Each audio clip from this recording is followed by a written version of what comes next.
Continuing coverage from the annual Milken Institute Global Conference in Beverly Hills, California. Bloomberg's Scarlet caught up with Box CEO Aaron Levie and asked for his thoughts on the Trump administration, as well as the rise of automation. Take a listen. We have a lot of cause for concern and to be talking about the subject of technology-based automation and what happens to employment as we have new innovations like artificial intelligence, robotics, and other sort of advancements in technology. And I think we have to be concerned about it because we have to really start to think about what does the future look like in 10, 20, 50 years from now in a bunch of different industries, whether that's manufacturing or logistics and shipping or healthcare.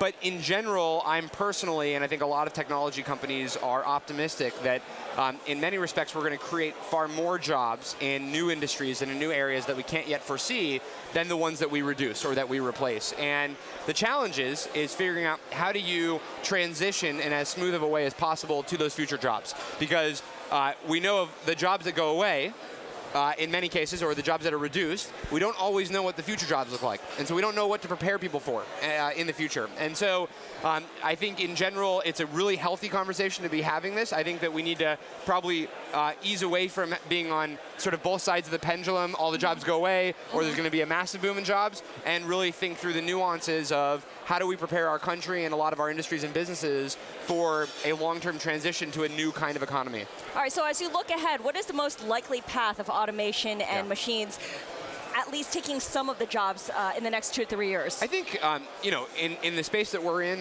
where we help businesses share and collaborate and work on their information in new ways, I think you're going to see a lot of automation and intelligence in our software that makes us as individuals more efficient. And we can then do more with our time within the workplace or outside the workplace. And we can make decisions more quickly. We can collaborate and connect ideas much more rapidly. And it'll ultimately have the impact of moving us into the future faster. It won't necessarily replace any specific job as much as really increase the speed and the scale of what we can do in our organizations. Over the more medium and long run, I think you will have some discrete jobs that are made so much more efficient that you have fewer of them in the industry. Like maybe we're talking a lot about sort of the roles that go into shipping and logistics or taxi drivers. At the same time though, as soon as you make one of those industries more efficient, what you tend to see is consumption increases of those services, which then creates new ancillary and adjacent markets that actually see an increase in jobs. So the question is, if we can make things like shipping and logistics more efficient because it costs less and we can deliver the service for less, then maybe you bring even more manufacturing back into America because the delivery speeds of products and services actually now is so fast that we want to manufacture things as close to this, the buyer as possible, and that now creates a new set of jobs in the manufacturing industry. So I think we have to think about this across an entire system as opposed to the individual jobs that will be replaced or displaced. You've been very vocal in your opposition against Donald Trump and his policies before as well as after the election. What are your biggest concerns right now about how his policies impact technology and your company specifically? Well, I think our biggest concern is really at the policy level. So we want to make sure that we have a structure of our industries and the government that works for the next 10, 20, and 50 years of our economy. And we have to recognize that economy is going to look very different than it does today or how it did 10 or 50 years ago.